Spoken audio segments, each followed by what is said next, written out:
अब चोखो मेला को देख करके, उस बालक को देख करके ब्राह्मणी ने मन में विचार किया, अगर मैं इस बालक को लेकर के गई तो सब लोग पूछेंगे ये कैसे जन्मा, मैं सबको क्या उत्तर दूंगी, मेरी बात कोई नहीं मानेगा कि झोली में अपने आप आ गया।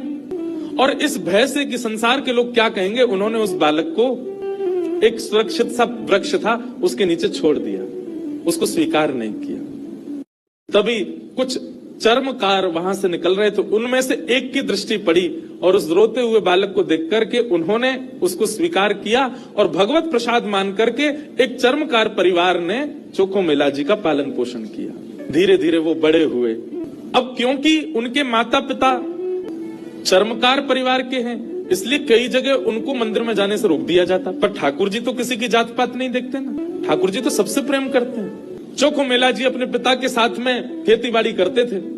एक दिन खेती करते करते उनके मन में आया, इतने सुंदर सुंदर फल, इतने सुंदर सुंदर सब्जियां हुई हैं, मैं क्यों ना इन फलों को पंडरीनाथ भगवान का भोग लगाने ले जाऊं। तो उन्होंने क्या किया, एक केले के वृक्ष से खूब सारे केले ले लिए और एक झोला में बांध करके चल दिए। पंढरपुर से 12 किलोमीटर दूर उनका गांव था। जैसे ही पहुंचे पंढरपुर, इतने आनंद में भर गए कि उन्होंने विचार ही नहीं किया। बहुत लोगों ने रोकने का प्रयास किया कि इनको मंदिर में ना घुसने दिया जाए, ये अधिकारी नहीं है, लेकिन वो तो इतने भाव में आ गए कि वो घुसते ही चले गए। और जैसे भीतर पहुंचे महाराज, लोगों ने घेर करके चोखो मेला जी को पीट दिया, बहुत मारा, उनके वस्त्र फाड़ दिए, सिर में चोट लगी, हाथ में चोट लगी, पैरों में चोट लगी, सब जगह इतना जख्म दे दिया। चोखो मेला जी रोते रोते वापस आ गए। पंडरीनाथ भगवान को भोग नहीं लगा पाए। शाम का समय चोखो मेला जी अपने सब घावों को, जहां जहां से रक्त निकल रहा था, साफ कर रहे थे और गुस्सा कर रहे थे।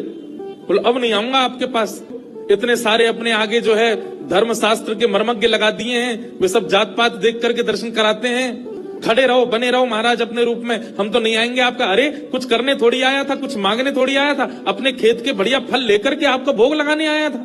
इतने में ही श्याम सुंदर पीताम्बरी पहने चलते हुए चोखो मेला के पास प्रत्यक्ष प्रकट होके आ गए और चोखो मेला के पास आकर के गले में गलमैया डाल करके बैठ गए।